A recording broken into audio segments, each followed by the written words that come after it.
پورا کرنے کے لیے، جن بیوی بچوں سے ہم اتنا پیار کرتے ہیں، ان کی جائز خواہشات کو پورا کرنے کے لیے ہم اپنی زندگی میں نہ جانے کیا کیا جھیلتے ہیں، کیا ان بیوی اور بچے کو جہنم کی آگ سے بچانا ہمارا فرض نہیں؟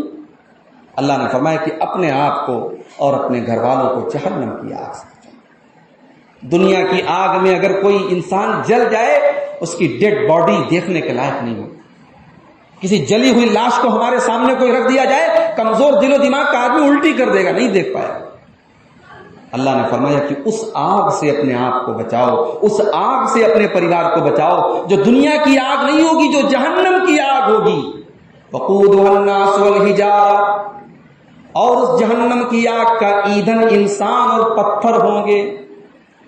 علیہا ملائکۃ غلاظ شداد لا یعصون اللہ ما امرہم، اور اس جہنم کی نگرانی کرنے والے، اس جہنم کی چوکی داری کرنے والے ایسے فرشتے ہوں گے جو بڑے خطرناک ہوں گے، جو بڑے سخت ہوں گے، جو کسی کے ساتھ مروت نہیں کریں گے، نرمی نہیں کریں گے، ان کو ان کے مالک کی طرف سے جو آرڈر ملا ہے اس آرڈر کو پورا کریں گے۔ قرآن کے اندر اللہ نے فرمایا کہ جب جہنمی جہنم میں جائیں گے، الحمدللہ رب العالمین والصلاة والسلام على سید الانبیاء والمرسلین وعلى آلہ واصحابہ اجمعین ومن تبعهم بإحسان الى یوم الدین، اما بعد، فاعوذ باللہ من الشیطان الرجیم، بسم اللہ الرحمن الرحیم۔ یا ایہا الذین آمنوا قوا انفسکم واہلیکم نارا وقودها الناس والحجارہ علیہا ملائکۃ غلاظ شداد لا یعصون اللہ ما امرہم وَيَفْعَلُونَ مَا يُؤْمَرُونَ۔ محترم حاضرین، اسلامی ماں اور بہنوں، رمضان کا مبارک مہینہ اب اپنے آخری پڑاؤ پر ہے۔ آنے والی رات رمضان کی 27ویں رات ہے۔ بہت سارے صحابہ قسم کھا کر کے کہتے تھے کہ یہی رات شب قدر ہے۔ یہ الگ بات ہے کہ اللہ کے نبی صلی اللہ علیہ وسلم سے اس بارے میں کوئی واضح دلیل نہیں ملتی، لیکن اس سے بہرحال اتنا تو ضرور پتہ چلتا ہے کہ 27ویں رات کو ضرور جاگنا چاہیے، ضرور عبادت کرنی چاہیے۔ بڑے افسوس کی بات ہے کہ ہمارے معاشرے میں رمضان کا آخری عشرہ عام طور سے عید کی تیاری اور خریداری اور بازاروں میں گزرتا ہے۔ مرد حضرات ہوں چاہے خواتین ہوں، ساری توجہ آخری عشرے میں یہ ہوتی ہے کہ ہمارا عید کا سارا کام جو ہے نپٹ جائے۔ ہمارے نبی صلی اللہ علیہ وسلم کا معاملہ الٹا تھا۔ اللہ کے نبی صلی اللہ علیہ وسلم سب سے زیادہ عبادت رمضان میں کرتے تھے اور پھر رمضان کے آخری عشرے میں سب سے زیادہ عبادت کرتے تھے۔ اما عائشہ فرماتی ہیں، صحیح بخاری اور صحیح مسلم کی روایت ہے کہ کان رسول اللہ صلی اللہ علیہ وسلم یجتہد فی رمضان ما لا یجتہد فی غیرہ۔ اللہ کے رسول صلی اللہ علیہ وسلم رمضان میں جتنی محنت کرتے تھے اتنی محنت کسی اور مہینے میں نہیں کرتے۔ ظاہر ہے کہ یہاں محنت سے مراد کیا ہے؟ عبادت کی محنت ہے، تہجد ہے، دعا ہے، تلاوت ہے، اللہ تعالیٰ کا ذکر ہے۔ تو میں اپنی اسلامی ماں بہنوں سے بھی گزارش کروں گا کہ ان قیمتی راتوں کو سونے میں نہ گنوائیں۔ ٹھیک ہے آپ 1-2 گھنٹہ سو لیں، لیکن رات میں اٹھ کر کے تہجد پڑھیں، قرآن کی تلاوت کریں، دعا کریں۔ اور جب دعا کی بات آئی ہے تو وہ چھوٹی سی دعا جو اللہ کے رسول صلی اللہ علیہ وسلم نے حضرت عائشہ کو سکھائی تھی، اس دعا کو یاد کر لیں اور اس دعا کو کثرت سے پڑھیں۔ اللہم انک عفو تحب العفو فاعف عنی، اے اللہ تو معاف کرنے والا ہے، معافی کو پسند کرتا ہے، مجھے بھی معاف فرما دے. یہ دعا کثرت سے کریں. ہو سکے تو کچھ ایک یہ بھی اپنی عادت بنا لیں کہ ان طاق راتوں میں کچھ نہ کچھ صدقہ بھی کریں. جو اللہ تعالیٰ آپ کو توفیق دے.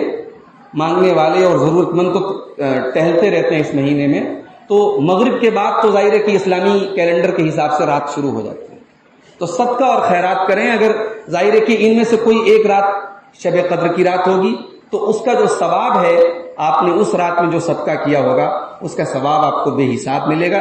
1000 مہینوں سے زیادہ اس رات کی فضیلت ہے. اس لیے ان طاق راتوں کو خاص طور سے بڑی محنت کریں اور عبادت کریں. محترم حضرات، اسی گھر میں اسی مبارک مہینے میں ایک میت ہوئی، اور اس موقع پر بھی میں آپ کے سامنے حاضر ہوا اور چند نصیحت کے کلمات میں نے آپ کے سامنے کہے تھے.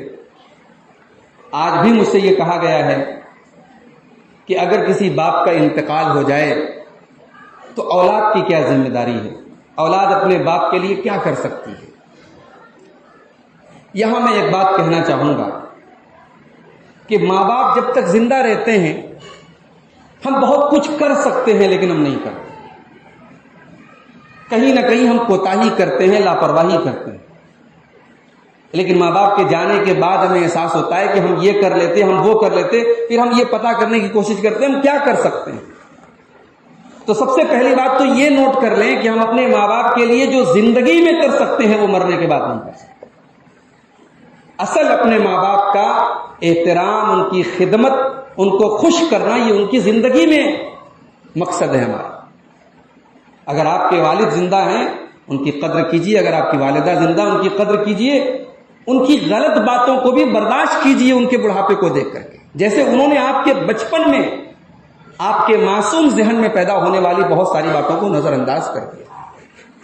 ماں باپ بوڑھے ہوتے ہیں، کبھی کبھی ان کے زبان سے غلط باتیں بھی نکلتی ہیں، ایسی باتیں نکلتی ہیں جو نہیں نکلنی چاہیے. اس کو ان کی عمر کا ایک تقاضا سمجھ کے، ان کی کمزوری سمجھ کے، ان کا بڑھاپا سمجھ کے نظر انداز کریں اور ان کی خدمت نہ چھوڑیں. اللہ کے رسول صلی اللہ علیہ وسلم ماں باپ کا درجہ بیان کرتے ہوئے کہتے ہیں، ایک صحابی آئے، اللہ کے رسول میں آپ کے ساتھ جہاد میں جانا چاہتا ہوں، غزوے میں جانا چاہتا ہوں. اللہ کے نبی نے پوچھا کہ کیا تمہاری ماں زندہ ہے؟ صحابی نے کہا کہ ہاں اللہ کے رسول میری ماں زندہ ہے. اللہ کے نبی نے فرمایا فلزمھا، جہاد میں جانا اپنی اکیلی ماں کو چھوڑ کے یہ تمہارے لیے ضروری نہیں ہے، کمپلسری نہیں ہے. پہلے جا کے اپنی ماں کی خدمت کرو. فَإِنَّ الْجَنَّةَ تَحْتَ قَدَمِهَا، اس لیے کہ جو تم جہاد میں جا کر کے جنت حاصل کرنا چاہتے ہو وہ گھر میں رہ کر کے اپنی ماں کی خدمت کر کے وہ جنت تمہیں مل جائے گی، کیونکہ ماں کے قدموں کے نیچے تمہاری جنت ہے. باپ کے بارے میں اللہ کے نبی نے فرمایا الوالد اوسط ابواب الجنہ، باپ جنت کے دروازوں میں بیچ کا دروازہ ہے. باپ کو ناراض کر کے، باپ کا دل دکھا کر کے، باپ کا دل توڑ کر کے آپ جنت میں نہیں جا سکتے میرے بھائی. تو یہ سوال مرنے کے بعد ہم کیوں کرتے ہیں؟ ہمیں زندگی میں کرنا چاہیے. ضروری نہیں ہے کہ ہم اپنے والدین کے لیے مرنے کے بعد کام کریں. اور یہاں ایک بات میں اور بھی کہنا چاہتا ہوں، ہمارے یہاں عموماً سارے کام موت کے بعد ہوتے ہیں. کسی کے مرنے کے بعد اس کی طرف سے خوب صدقہ کیا جا رہا ہے، خوب مسجدیں بنوائی جا رہی ہیں، قرآن بانٹے جا رہے ہیں.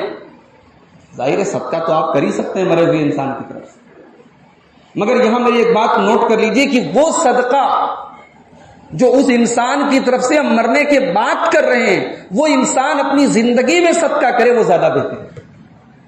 اللہ کے نبی سے پوچھا گیا سب سے بہترین صدقہ کیا ہے؟ بخاری کی روایت. اللہ کے نبی نے فرمایا انت صدق وانت صحیح شحیح، سب سے بہترین صدقہ یہ ہے کہ تم تندرستی کی حالت میں اور مال کی محبت کے باوجود تم اللہ کی راہ میں صدقہ. مرنے کے بعد ہم اپنے والدین کی طرف سے 50,000 لاکھوں روپے اللہ کی راہ میں دے دیں، اس سے بہتر یہ ہے کہ ہم ان کی زندگی میں وہ خود کریں یا ہم ان کی طرف سے کریں. یہ سب سے بہتر ہے کہ انسان کی صحت رہتے ہوئے اور انسان کے دل میں مال کی محبت رہتے ہوئے انسان اللہ کی راہ میں صدقہ کرے. اب یہ سوال باقی رہ گیا کہ مرنے کے بعد ہم کیا کر سکتے ہیں اپنے والد کے لیے. اللہ کے رسول کی بڑی مشہور حدیث ہے، صحیح مسلم کی روایت ہے. آپ نے فرمایا جب انسان مر جاتا ہے تو 3 چیزیں اس کو فائدہ پہنچاتی ہیں، کوئی چوتھی چیز فائدہ نہیں پہنچاتی۔ کون سی 3 چیزیں ہیں؟ صدقۃ جاریۃ، مرنے والا کوئی ایسا صدقہ کر کے گیا ہو، اس کے بعد نہیں، اس کے مرنے کے بعد نہیں، وہ اپنی زندگی میں کر کے گیا ہو، کسی مسجد میں، کسی مدرسے میں، کسی سرائے میں، کسی کنویں میں، کسی ٹیوب ویل میں کوئی ایسا صدقہ کر کے گیا ہو جو جاری ہے، جو کنٹینیو ہے، جو اس کے مرنے کے بعد بھی لوگ اس سے فیضیاب ہو رہے ہیں۔ اللہ کے نبی کہتے ہیں اس کا ثواب، جب تک وہ صدقہ جاری ہے اس کا ثواب جاری ہے۔ وہ کنواں، اس سے لوگ پانی پی رہے ہیں، اس کو ثواب ملتا رہے، اس مسجد میں لوگ نماز پڑھ رہے ہیں، اس کو ثواب ملتا رہے۔ او علم ينتفع به، اور دوسری چیز یہ ہے کہ مرنے والا اپنی زندگی میں کوئی علم چھوڑ کے گیا ہو، کوئی کتاب، یا تو اگر لکھنے کا ڈھنگ تھا لکھ کے گیا ہو، یا لکھنے والا نہیں تھا، پڑھا لکھا نہیں تھا، کوئی اچھی کتاب، مفید کتاب، کوئی دعاؤں کی کتاب، کوئی نماز کی کتاب، کوئی عقیدے کی کتاب وہ اپنی زندگی میں بانٹ کے چلا گیا۔ لوگ پڑھ رہے ہیں، گھروں میں رکھی ہوئی ہے، لوگ فائدہ اٹھا رہے ہیں، جب تک وہ علم لوگ اس سے فائدہ اٹھا رہے ہیں اس کا ثواب اس کو ملتا رہے۔ اور تیسری چیز اللہ کے نبی نے فرمایا او ولد صالح يدعو له، نیک اولاد چھوڑ کے گیا۔ یہاں میرا جملہ نوٹ کر لیجیے، اولاد کا نیک ہونا ضروری ہے۔ اپنے پیچھے ہم نے 10-11 بچے چھوڑ دیے، لیکن وہ بچے ایسے ہیں کہ ان کو اتنی تمیز بھی نہیں کہ جب اللہ کی بارگاہ میں ہاتھ اٹھائیں تو اپنے باپ کے لیے دعا کریں۔ تو اس سے تو بہتر ایک بچہ ہے جو اپنے جب بھی دعا کے لیے ہاتھ اٹھائے کم سے کم اتنا تو پڑھ لے، رب ارحمہما کما ربیانی صغیرا، پروردگار میرے ماں باپ پر رحم فرما جس طرح انہوں نے بچپن میں مجھے پالا۔ اللہ کے نبی نے فرمایا کہ نیک اولاد چھوڑ کے گیا ہو، یدعو لہو، جو اس کے لیے دعا کرے۔ اولاد کی دعا والدین کو فائدہ پہنچاتی ہے، مرنے کے بعد بھی فائدہ پہنچاتی ہے۔ اللہ کے نبی فرماتے ہیں، ترمذی کی صحیح روایت ہے کہ ایک انسان جنت میں مرنے کے بعد جنت میں جائے گا، اس کے درجات بلند ہوں گے۔ وہ پوچھے گا میرے درجات کیوں بلند ہو رہے ہیں؟ جواب دیا جائے گا تیری اولاد تیرے حق میں دعا کر۔ رمضان کا مہینہ چل رہا ہے، طاق راتوں میں آپ تہجد پڑھتے ہیں، تہجد میں آپ سجدے میں بھی دعا کریں۔ میں اپنا ایک معمول آپ کو بتاتا ہوں، میں سجدے میں تہجد کی نماز میں بس 3 دعائیں کرتا ہوں۔ ایک تو سبحان ربی الاعلیٰ جو سجدے کی نارمل دعا ہے وہ، اس کے علاوہ طاق راتوں میں جو دعا سکھائی گئی اللہم انک عفو تحب العفو فاعف عنی، یا جماعت سے اگر ہم پڑھ رہے ہیں تو انا۔ اور تیسری دعا جو میں اپنی عادت بتاتا ہوں، میں رب ارحمہما کما ربیانی صغیرا، اپنے والدین کے حق میں یہ چھوٹی سی دعا ہے، اس کو آپ پڑھیں۔ سجدے میں بندہ اللہ سے بڑا قریب ہوتا ہے، سجدے کی دعائیں قبول ہوتی ہیں۔ آپ شب قدر میں جاگ رہے ہیں، نماز پڑھ رہے ہیں، سجدے میں اپنے والد کے لیے دعا کریں۔ جب بھی دعا کے لیے ہاتھ اٹھائیں دعا کریں اللہ میرے والد کی نیکیوں کو قبول فرما لے، ان کی خطاؤں سے درگزر فرما لے، اور ہمیں ان کے بعد اسی دین کے راستے پر، اسی نیکی کے راستے پر چلتے رہنے کی توفیق عطا فرمائے۔ یہ دعا ہم کریں، یہ سب سے بہترین تحفہ ہے ایک والد ایک اولاد کے لیے جو وہ اپنے والد کو دے سکتی ہے۔ اس کے علاوہ آپ اپنے والد کی طرف سے صدقہ اور خیرات کر سکتے ہیں۔ اپنے والد کی طرف سے آپ قرآن کریم کے نسخے مسجدوں میں بٹوا سکتے ہیں، والد کے نام سے کنواں کھدوا سکتے ہیں، والد کے نام سے کسی غریب بچے کی پڑھائی کا خرچ اپنے ذمے لے لیں کہ بھئی یہ بچہ ہے، یہ دینی ادارے میں پڑھنا چاہتا ہے، اس کے والدین غریب ہیں، چلو اس کی تعلیم پر جو خرچ آئے گا میں اٹھاؤں گا، اور اللہ سے دعا کریں کہ اللہ اس بچے کے تعلق سے جو میں ذمہ داری اٹھا رہا ہوں تو اس کا اجر و ثواب میرے والد کو پہنچا دے، میرے والد کو عطا کر۔ یہ بھی صدقہ کا ایک طریقہ ہے، یہ آپ کر سکتے ہیں۔ والد کی طرف سے یا کسی بھی مرحوم کی طرف سے آپ نماز نہیں پڑھ سکتے، قرآن نہیں پڑھ سکتے، آپ اس کا ثبوت نہیں ملتا۔ زکوٰۃ نہیں دے سکتے آپ ان کی طرف سے، کیونکہ زکوٰۃ زندگی میں فرض ہے، مرنے کے بعد زکوٰۃ نہیں۔ اسی طریقے سے اگر ان کے اوپر حج فرض تھا اور انہوں نے نہیں کیا تھا تو آپ حج بدل کر سکتے ہیں۔ حج کر چکے تھے تو کوئی ضرورت نہیں ہے ان کی طرف سے حج کرنے کی، آپ اپنا حج کیجئے، ان کے لیے دعا کیجئے۔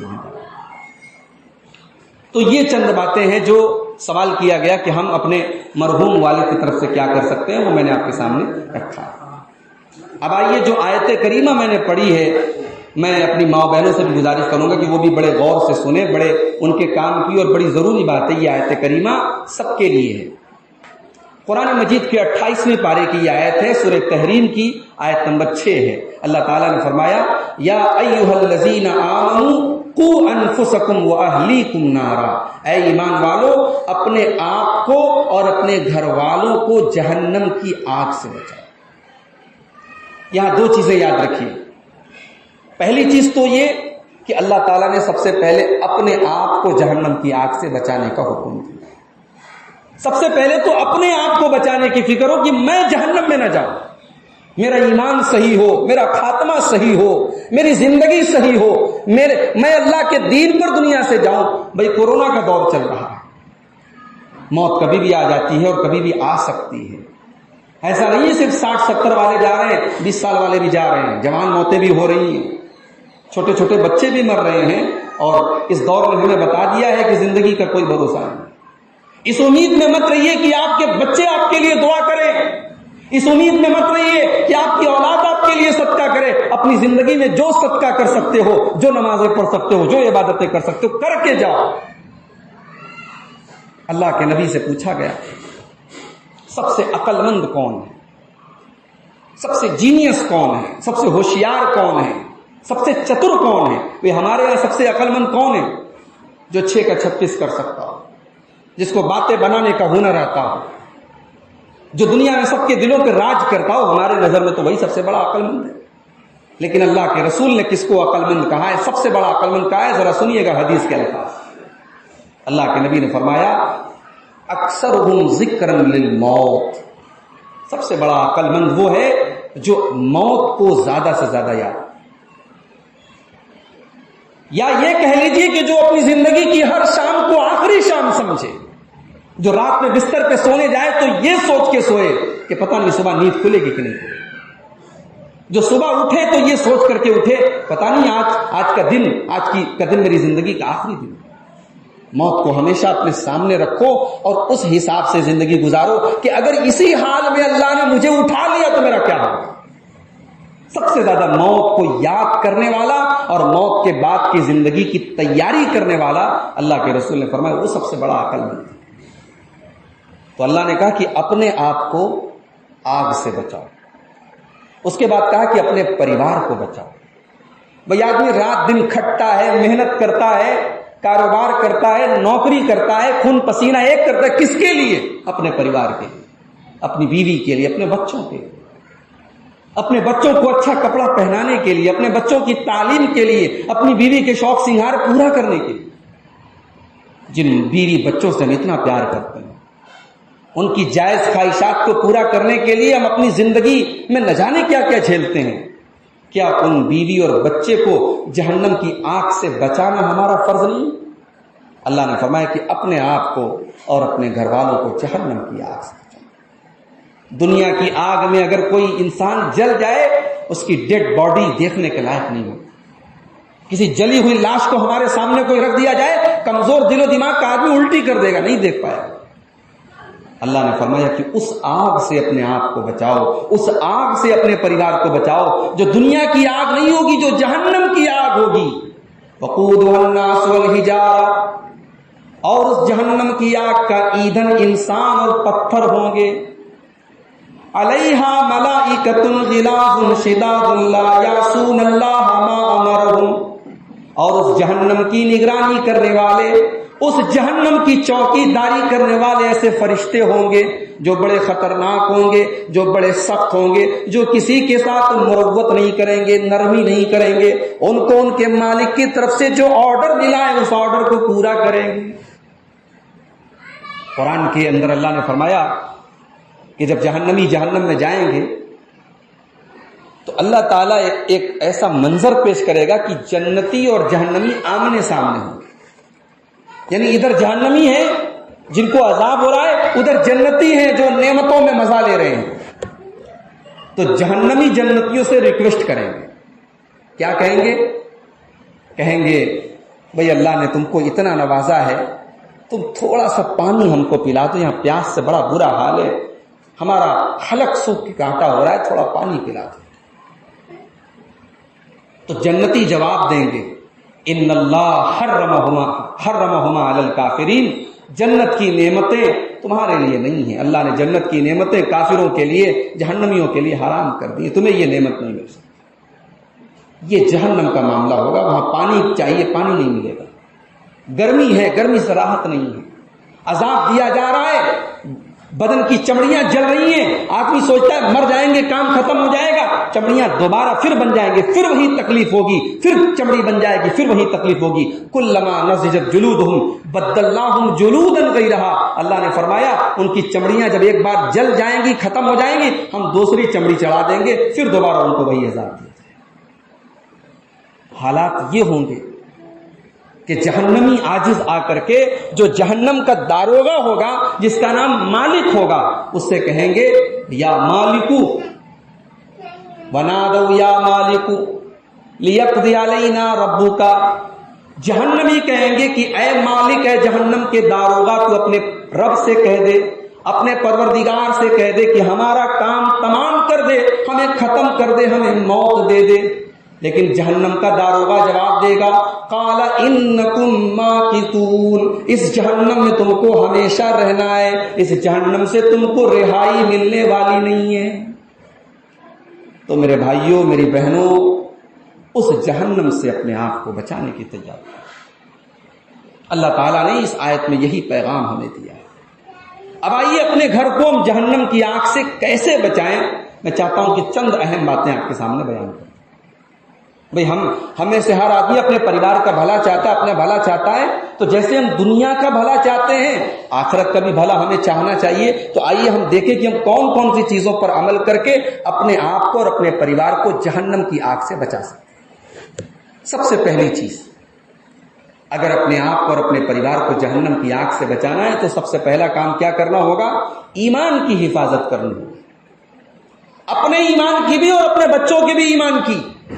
یہ دور بڑا خراب ہے، ہمارے گھروں میں الحاد آ رہا ہے، لوگ بے دین ہو رہے ہیں، لوگ اللہ کا انکار کر رہے ہیں، لوگ قیامت کا انکار کر رہے ہیں، لوگ عذاب قبر کا انکار کر رہے ہیں، لوگ حدیث کا انکار کر رہے ہیں۔ سب سے پہلے اسی کی فکر ہونی چاہیے۔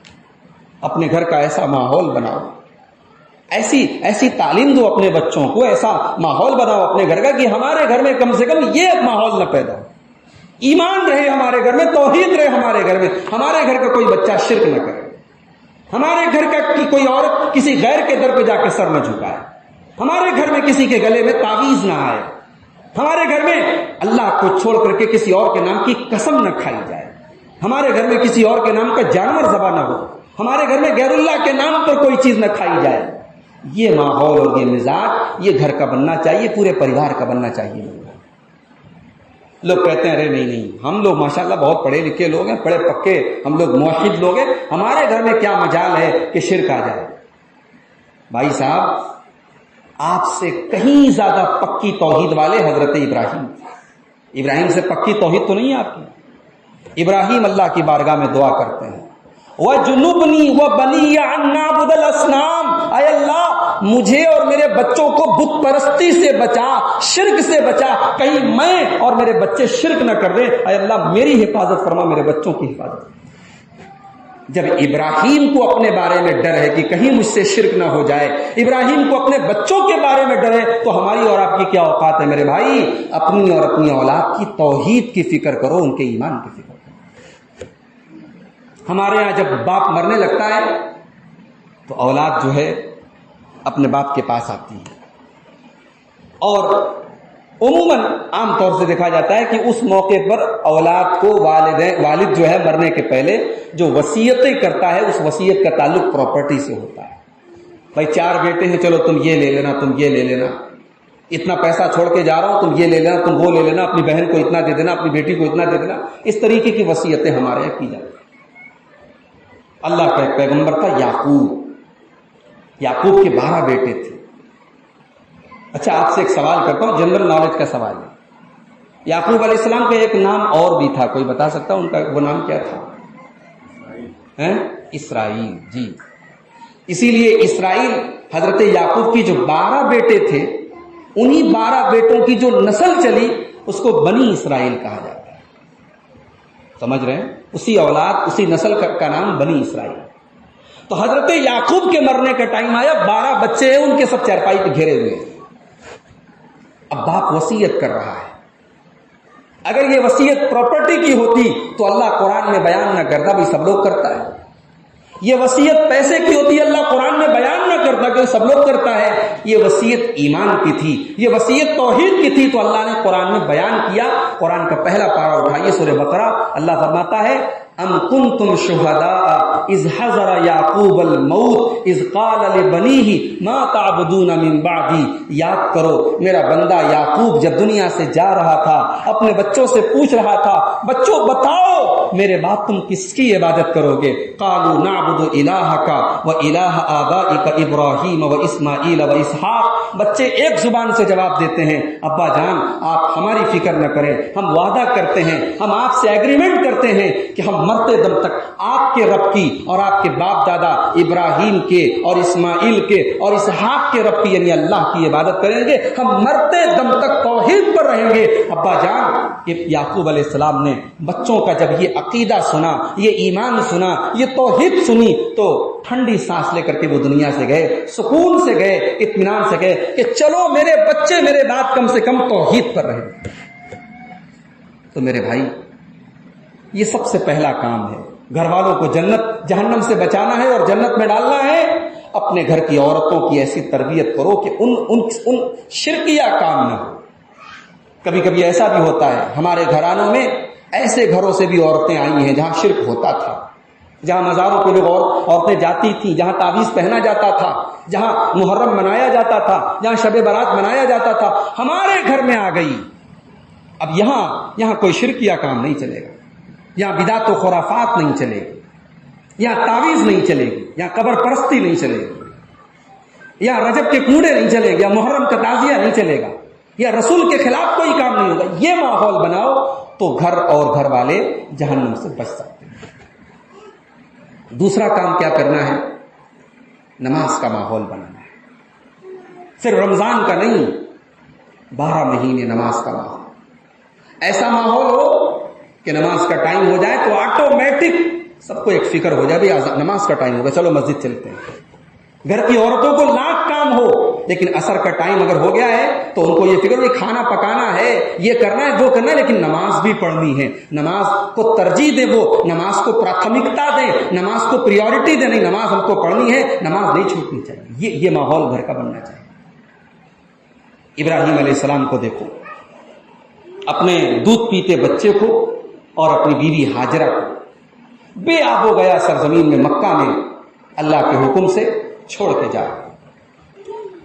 جب تھوڑی دور نکل گئے, بیوی اور بچے کی نظر سے اوجھل ہو گئے, تو ابراہیم خلیل اللہ کی بارگاہ میں ہاتھ اٹھا کے ایک دعا کرتے ہیں. بھئی ہم ہوتے تو کیا دعا کرتے؟ چلو ہمیں یقین تھا کہ ہماری بیوی اور ہمارے بچے کی حفاظت اللہ کرے گا, لیکن ہم ہوتے تو کیا دعا کرتے؟ یہی دعا تو کرتے, اے اللہ بیوی بچے کو چھوڑ کے جا رہا ہوں, ان کا مستقبل تو روشن کر دینا, ان کو کسی کا محتاج مت بنانا, ان کو گھر مکان اچھا بنا دینا, ان کا آنے والا فیوچر برائٹ ہو جائے, روشن ہو جائے. مگر ابراہیم جو دعا کرتے ہیں, اللہ ان کی دعا کو اللہ نے قرآن میں بیان کیا ہے. ربنا انی اسکنت من ذریتی بواد غیر ذی زرع عند بیتک المحرم. اے میرے پروردگار, میں نے اپنے بیوی اور بچے کو تیرے گھر کے پاس اس مکہ کی سرزمین میں چھوڑ کے میں جا رہا ہوں. ربنا لیقیموا الصلاۃ, اے اللہ تو میری اولاد کو, میری آنے والی نسلوں کو توفیق دے کہ وہ یہاں پہ نماز قائم کریں. اللہ, ابراہیم کے دل کی گہرائی سے یہ دعا نکلی تھی. ہزاروں سال ہو گئے ابراہیم کو گئے ہوئے, مگر آج بھی وہ جگہ صدیوں سے لوگوں کے سجدہ کرنے کی جگہ بنی ہے. لوگوں کے سر تڑپتے ہیں وہاں سجدہ کرنے کے لیے, لوگوں کے دل تڑپتے ہیں وہاں جانے کے لیے. وہاں 24 گھنٹے طواف ہوتا رہتا ہے, وہاں 24 گھنٹے نمازیں پڑھی جاتی ہیں. میرے بھائی, ابراہیم نے دعا کی تھی, اے اللہ میری اولاد کو توفیق دے وہ یہاں نماز قائم کرے. اتنا ہی نہیں, آگے ایک اور دعا کرتے ہیں, رب اجعلنی مقیم الصلاۃ ومن ذریتی، اے میرے پروردگار تو مجھے بھی نماز کو قائم کرنے والا بنا دے، میری اولاد کو بھی نماز قائم کرنے والا بنا دے۔ اپنے ساتھ ساتھ اپنی اولاد کی دعا کر رہے ہیں کہ میں نمازی ہوں، میرے بچے بھی نمازی بنے۔ آج ہمیں اس کی فکر نہیں ہوتی میرے بھائی، ہمیں اس کی فکر ہے کہ میں کاروباری ہوں تو میرا بچہ کیوں نہیں کاروباری ہے، ہمیں اس کی فکر ہے میں پڑھا لکھا ہوں تو میرا بچہ کیوں نہیں پڑھا لکھا ہے، میں کامیاب ہوں تو میرا بچہ کیوں نہیں کامیاب ہے۔ ہمیں اس کی فکر کب ہوگی کہ میں نمازی ہوں تو میرا بچہ کیوں نمازی نہیں ہے، میں نمازی ہوں تو میری بیٹی کیوں نمازی نہیں ہے، میں نمازی ہوں تو میرا پریوار کیوں نہیں نمازی۔ یہ مت سوچئے کہ اللہ کے صرف ہمارا حساب ہوگا، آپ جس کے گارجین ہیں اس کا بھی حساب ہوگا۔ اللہ کے نبی فرماتے ہیں، بڑی خطرناک وارننگ ہے اس حدیث میں، بخاری اور مسلم کی حدیث ہے، ما من عبد یسترعیہ اللہ رعیۃ، اللہ تعالیٰ اپنے جس بندے کو کوئی ذمہ داری دے دے اور وہ اپنی ذمہ داری کو پورا نہ کرے، اپنی رعایا کے ساتھ، اپنے بچوں کے ساتھ، اپنے پریوار کے ساتھ ذمہ داری پوری نہ کرے، حرم اللہ علیہ الجنہ، اللہ تعالیٰ ایسے بندے پر جنت حرام کر دے گا، اس کو جنت میں نہیں ڈالے گا۔ میرے بھائی، اولاد تو چھوڑ کر کے، دین سے غافل چھوڑ کے آپ مر جائیں، آپ جنت میں نہیں جا سکتے میرے بھائی۔ اولاد کی نماز کی فکر نہ ہو، اولاد کے اخلاق کی فکر نہ ہو، اولاد کے دین کی فکر نہ ہو، آپ جنت میں نہیں جا سکتے۔ فکر تو ہونی چاہیے۔ ابراہیم کو فکر تھی، حضرت نوح علیہ السلام کو فکر تھی۔ حضرت نوح علیہ السلام، اللہ نے حکم دیا کشتی بناؤ، کشتی بن کے تیار ہو گئی، پانی دور دور تک پانی نہیں ہے، کشتی تیار ہے۔ اللہ نے کہا کہ اے نوح، ایک کام کرو، اپنی کشتی پہ جتنے لوگ تمہارے ساتھ ایمان لائے سب کو سوار کرو۔ اچھا، نوح علیہ السلام کتنے سال نبی تھے؟ کتنی عمر تھی حضرت نوح علیہ السلام کی؟ بولو بھائی، 950 سال۔ 9.5 نہیں، 950 سال۔ اس زمانے میں اللہ تعالیٰ عمریں لوگوں کو لمبی دیتا تھا، 950 سال تک نبی تھے، لیکن نوح علیہ السلام کے اوپر ایمان کتنے لوگ لائے؟ قرآن کہتا ہے وما آمن معه الا قلیل، مٹھی بھر لوگ ایمان لائے، تھوڑے سے لوگ، گنتی نہیں بتائی قرآن میں۔ تھوڑے سے کا کیا مطلب ہوتا ہے بھائی؟ 25 50 60 70 100 لوگ مان لو، 950 سال چھوڑ دو، 9.5 سال اگر ہم محنت کریں اور ہمارے اوپر ایمان لانے والے صرف 40 50 لوگوں تو ہمارا دماغ خراب ہو جائے۔ یہاں اللہ کا پیغمبر 950 سال تک محنت کرتا ہے، مٹھی بھر لوگ ایمان لائے۔ اللہ نے حکم دیا سب کو کشتی پہ سوار کرو، سارے لوگ کشتی پہ سوار ہو گئے۔